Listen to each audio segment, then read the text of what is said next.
શરૂઆત કરવામાં આવી છે। ગૃહ રાજ્યપ્રધાન હર્ષ સંઘવીના હસ્તે યુનિટ 1નું ઉદ્ઘાટન કરવામાં આવ્યું અને એન્ટી નાર્કોટિક્સ યુનિટ શહેરમાં નશાના કારોબારને રોકવાનું અભિયાન ચલાવશે। અહીં નશાના બંધાણીને લત છોડાવવા કવાયત પણ હાથ ધરાશે। નશાના કારોબારને રોકવાના અભિયાનની સાથે હવે સુરત પોલીસ સમાજ સેવાનું પણ કાર્ય કરશે। એન્ટી નાર્કોટિક્સ યુનિટ એક પ્રકારનું પોલીસ સંચાલિત ડ્રગ્સ સામેનું રિહેબ સેન્ટર બનાવવામાં પણ આવશે।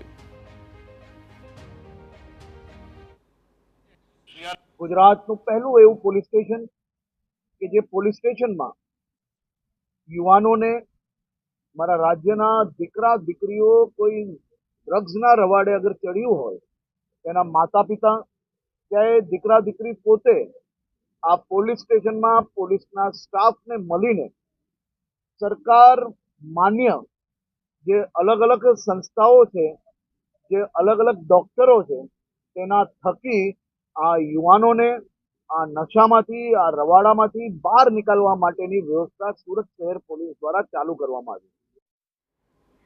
અસામાજિક